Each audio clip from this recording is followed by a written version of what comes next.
ኢትዮጵያ የአፍሪካ ህብረት አባል ሀገራት የመንግስት አገልግሎትና አስተዳደር 10ኛ ጉባኤንና የተባበሩት መንግስታት ድርጅት የመንግስት አገልግሎት አስተዳደር ጉባኤን በመጪው ቅዳሜ ማካሄድ እንደምትጀምር የፌደራል ሲቪል ሰርቪስ ኮሚሽን አሳውቋል። ጉባኤዎቹ በቴክኖሎጂ የታገዘ ጠንካራ የሀብትና የመንግስት አስተዳደርን መገንባትና የሰብአዊ መብትን ያከበረ ስርዓትን በመዘርጋት ዙሪያ ይመክራሉ ያለው ኮሚሽኑ ፈጠራ የታከለበት ሰው ተኮር የመንግስት አገልግሎት ማስፋትም ከምክክር አጀንዳዎቹ አንዱ መሆኑን ነው የጠቆመው።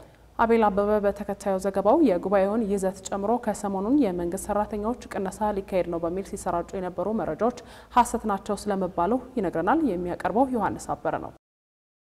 ኢትዮጵያ በየሁለት ዓመቱ የሚካሄደውን የአፍሪካ ሀገራት የመንግስት አስተዳደር ጉባኤ ለማዘጋጀት የተመረጠችው በዚምባብዌ በተካሄደ 9ኛ ዙር ጉባኤ ላይ መሆኑን የፌደራል ሲቪል ሰርቪስ ኮሚሽን ገልጿል። ከመጪው ቅዳሜ አንስቶ ለ3 ቀናት የሚዘልቀው ጉባኤው የተከማቹ የአገልግሎት አቅርቦት ችግሮችን በመፍታት አካታችና ዘላቂ ልማት ማምጣት እንዲሁም ተጠያቂነትን ማስፈን በሚል መርህ የሚካሄድ መሆኑን አመልክቷል። ከዚህ ጎን ለጎን የሚካሄደው የተባበሩት መንግስታት ድርጅት ጉባኤም የተሻሻለ የቴክኖሎጂዎች ተጠቃሚነት እንዲሁም ጠንካራ የሀብትና የመንግስት አስተዳደርን መገንባት ብሎም የሰብአዊ መብትን ያከበረ ስርዓት ማስፈን ላይ እንደሚመክር ነው የተገለጸው። ከዚህ ባሻገር የህዝቦችን የተጠቃሚነት ልዩነት በማጥበብ ችግር ፈቺ ህግና የፖሊሲ ማዕቀፎችን የማሰናዳት ጉዳይም የውይይቱ አካል ነው ተብሏል። በተባበሩት መንግስታትና በአፍሪካ ህብረት የተቀመጡ ግቦች ለመፈጸምና ለማስፈጸም ያለባቸውን የአቅም ክፍተት ተገንዝቦ በትብብር የማስፈጸም አቅም ግንባታ ማካሄድ ትኩረት መስጠት የሚገባ መሆኑ ላይ መግባባት እንዲሁም የጋራ እቅድ አውጥቶ መደጋገፍ የሚያስችል ድባብ ለመፍጠር ነው።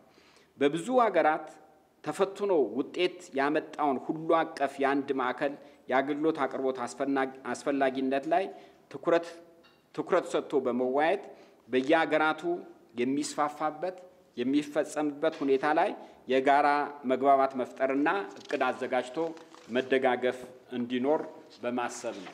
በዚሁ ጊዜ ኢትዮጵያ የመንግስት አገልግሎት ለማሻሻል ስላደረገችው ለውጥ ማብራሪያ የሰጡት ኮሚሽነር መኩሪያ ኃይሌ ለመጀመሪያ ምዕራፍ ትግበራ ተመርጠው የነበሩት 8 ሚኒስቴር መስሪያ ቤቶች ከሰኔ 30 2017 ዓ.ም አንስቶ ወደ ትግበራ ይገባሉ ነው ያሉት። 8 ተቋማት፣ በሁለተኛው ዙር 9 ተቋማት፣ በሶስተኛው ዙር 7 ተቋማት ወደ ሪፎርሙ እንዲገቡ እቅድ ተነድፎ ወደ ስራ ገብተናል።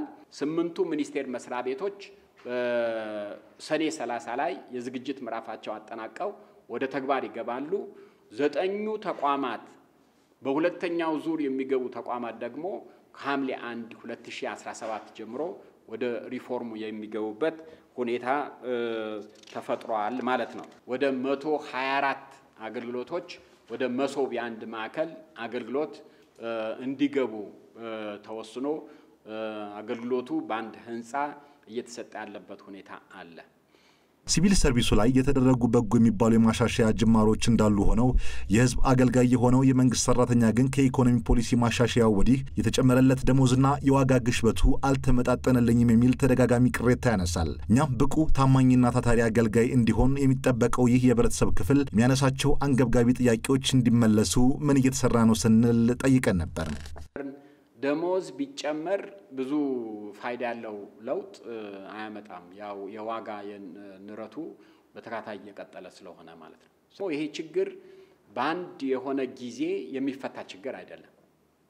በተከታታይ ስትራቴጂ ቀይሶ ህግ አውጥቶ በተከታታይ እርምጃ እየተወሰደ መፈታት ያለበት ችግር ነው። ሪፎርሙ ጋር አያይዘን ኑሮው የሚሻሻልበት ደሞዙ የሚሻሻልበት ስርዓት ያለው ነው።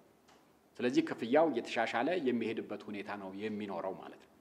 ስለዚህ በአንድ ጊዜ ደሞዝ ጨምረን የሰራተኛውን የኑሮ ሁኔታ ማሻሻል የምንችልበት ሁኔታ ፈተና መሆኑን ሁሉም ሰው መገንዘብ ይኖርበታል ማለት ነው። የመንግስት ውሳኔ የሚጠይቁ ጉዳዮች እንዳሉ እንደተጠበቀ ሆኖ ማለት ነው። የቤት ኪራይም ቢሆን ለመንግስት ሰራተኞች ትልቅ ፈተና መሆኑን መንግስትም ሆነ ኮሚሽኑ ይገነዘባል ያሉት ኮሚሽነር መኩሪያ ኃይሌ ጉዳዩ በአጀንዳነት ተይዞ ውይይት እየተደረገበት መሆኑን ጠቅሰው መንግስት ምክክር አድርጎ ችግሩ የሚፈታበትን አቅጣጫ ያስቀምጣል ብዬ ጠብቃለሁም ብለዋል። በዚህ ጊዜ መንግስት በሺዎች የሚቆጠሩ ሰራተኞችን ከስራ ሊያሰናበት ነው በሚል ከሰሞኑን እየተሰራጩ ስላሉና ስጋት ስለፈጠሩ መረጃዎች ከኢቢኤስ አዲስ ነገር ጥያቄ ተነሳላቸው ኮሚሽነሩ መንግስት ያዘጋጀው ፖሊሲ ብሎም በቅርቡ የወጣ የመንግስት ሰራተኞች አዋጅም ሆነ ሌሎች የማስፈጸሚያ ህግጋት በየትኛውም ክፍላችን ስለ ሰራተኛ ስንብት እንደማያነሱ ጠቅሰው የተሰራጨው መረጃ ሐሰት ነው የሚል ምላሽ ሰጥተዋል።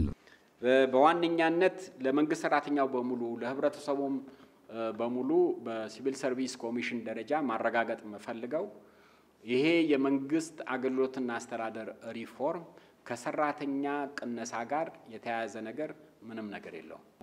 ጥንቁቅ የሆነ ብቁ የሆነ ኮሚትመንት ያለው አመራር በማጣታቸው ካልሆነ በስተቀር ችግሩ የመንግስት ሰራተኛው ነው የሚል ድምዳሜ የለውም። ይሄ ሪፎርም ማለት ነው። ከፈረሱ አፍ ለመስማት ለፈለገ ሰው ዋናው ዓላማ ሰራተኛ መቀነስ አይደለም። ዋናው ዓላማ ሰራተኛውን አብቅቶ ዓላማ ያለው አርጎ ሀገሩን እንዲያሳድግ ለማድረግ ነው ይሄ ሪፎርም የተነደፈው። በዚሁ መግለጫው ላይ ኢትዮጵያ ከአህጉራዊ ጉባኤ በተጨማሪ በተመሳሳይ ጊዜ መንግስት አስተዳደርና ኢኖቬሽን ላይ ያተኮረ የተባበሩት መንግስታት ድርጅትን ጉባኤም እንደምታስተናግድም የሲቪል ሰርቪስ ኮሚሽን አሳውቋል።